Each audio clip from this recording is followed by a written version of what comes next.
వేదిక పైన పెద్దలందరికీ, వేదిక ముందున మీ అందరికీ, సోదరి సోదరిమణులకి, పాత్రికేయులకి,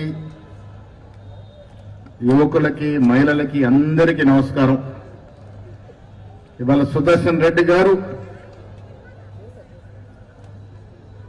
ప్రభుత్వ సలహాదారులుగా నియమితులై మొదటిసారి నిజామాబాద్కు వచ్చేసినటువంటి సందర్భం. నేను మీకు స్పష్టం చేస్తా ఉన్నాను, వారు ప్రభుత్వ సలహాదారులే కాదు, నిజామాబాద్ జిల్లా కూడా వారే మంత్రివర్యుడు. ఈ జిల్లాకి పెద్ద ఆయన. ఆలోచనలు కానీ ఆచరణలో కానీ దాదాపు 35 ఏళ్లుగా గౌరవనీయులు సుదర్శన్ రెడ్డి గారిని చూస్తా ఉన్నాను. ఏ కార్యక్రమం చేపట్టినా అకుంఠిత దీక్షతో, పట్టుదలతో చేసేటువంటి అలవాటున్నటువంటి వ్యక్తి ఆయన. అది వ్యాపారంలో అదేగా రాజించాడు. తర్వాత రాజకీయాలకు వచ్చిన తర్వాత కూడా ప్రతి ప్రజా సమస్యని తన ఇంటి సమస్యగా, తన సొంత సమస్యగా పరిగణించి దాని మీద పట్టుదలతో పనిచేసిన సందర్భాలు ఎన్నో ఉన్నాయి. వారు శాసనసభ్యుడిగా, తర్వాత మంత్రిగా, ముఖ్యంగా మెడికల్ కళాశాల తీసుకురావడంలో వారు పట్టుదల లేకుంటే నిజామాబాద్కి మెడికల్ కళాశాల వచ్చేదే కాదు. నేను ప్రత్యక్షంగా చూసినటువంటి సందర్భం.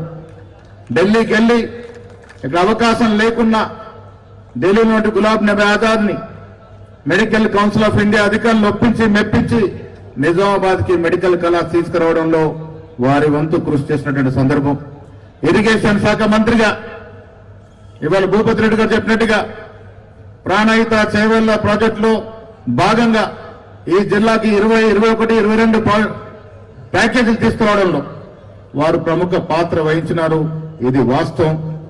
రైతులంటే ప్రేమ ఉన్నటువంటి సుదర్శన్ రెడ్డి గారు ఆనాడు కెనాల్ ఆధునికన గాని 20, 21, 22 ప్యాకేజీలు తీసుకొచ్చి నిధులిపించిన ఘనత కూడా వారిదే. ఇంకొక 6 మాసాలు ప్రభుత్వం ఉంటే ఆ ప్యాకేజీలను కూడా వారి నేతృత్వంలో ముందుకు సాగేటువంటి అవకాశం ఉండే. కానీ దురదృష్టం, తెలంగాణ ప్రజలు వేరే ప్రభుత్వం తీసుకొచ్చినారు. ఆ ప్రభుత్వం ఏం చేసిందో మీకు తెలుసు. ఈ ప్యాకేజీలన్నిటిగా అటకించినటువంటి సందర్భం.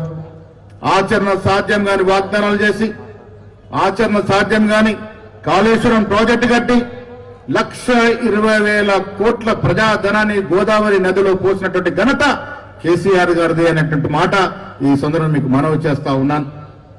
ఆనాడు దూరదృష్టితో రాజశేఖర్ మొదలుకొని రోషయ్య తర్వాత కిరణ్ కుమార్ రెడ్డి ముఖ్యమంత్రులుగా ఈ రాష్ట్రానికి ఏం అవసరమో అలాంటి కార్యక్రమాలు చేస్తే ఆ తర్వాత వచ్చినటువంటి మహానుభావుడు కేసీఆర్ గారు వృధా ప్రయాస, ఆచరణ లేనటువంటి కట్టడాలు కట్టి ప్రభుత్వ సొమ్ముని దుర్వినియోగం చేసినటువంటి సందర్భం మీకు గుర్తు చేయాలనుకుంటా ఉన్నాను. మిత్రుల కాంగ్రెస్ పార్టీ అందరి పార్టీ. కాంగ్రెస్ పార్టీకి రైతులన్నా, యువకులన్నా, నిరుద్యోగులన్నా, మహిళలన్నా ఇష్టమైనట్టు మాట ఇవాళ రేవంత్ రెడ్డి గారి ప్రభుత్వం సాకారం చేస్తున్నటువంటి సందర్భం. చెబ్బిరెల్లి గారు చెప్పినట్టుగా ఉచిత బస్సు ప్రయాణం మీలో అందరూ కూడా వాడుకున్నటువంటి సందర్భం. 200 యూనిట్ల కరెంటు ప్రతి గ్రామంలో దాదాపు 70% పైకి ఇల్లు వాడుకుంటున్న సందర్భం. ఇలా సన్న బియ్యం ముఖ్యమంత్రి రేవంత్ రెడ్డి గారు ఉత్తమ్ కుమార్ నేతృత్వంలో సన్న బియ్యం అనేది ఒక చరిత్రాత్మక కార్యక్రమం. వేదిక పైన ఉన్నటువంటి వారు ఏ బియ్యం తింటున్నారో ఆ బియ్యం మీకు కూడా తినేటువంటి అవకాశం ఇవాళ కాంగ్రెస్ ప్రభుత్వం రేవంత్ రెడ్డి గారి నేతృత్వంలో మీకు ఇచ్చిందనే మాట కూడా సందర్భం మనం చేస్తా ఉన్నాను. రైతు భరోసా గాని, రైతు రుణమాఫీ గాని వారు గొప్పగా చెప్పుకొని కేసీఆర్ హయాంలో రైతు రుణమాఫీ చేసిన మొత్తం కూడా 10 ఏళ్లలో 25,000 కోట్లు అవుతే మేము 15 మాసాల్లో 21,000 కోట్లు మా రుణమాఫీ చేసినటువంటి సందర్భం.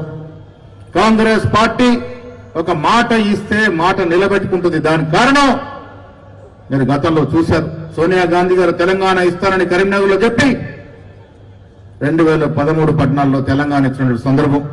ఇలా సోనియా గాంధీ అనేటువంటి మహాశక్తి లేకుంటే తెలంగాణ పుట్టేదే కాదు. మిత్రులారా అర్థం చేసుకోండి. సోనియా గాంధీ గారు మొండితనంతో అందరినీ ఒప్పించి మెప్పించి తెలంగాణ ఇచ్చినటువంటి సందర్భం.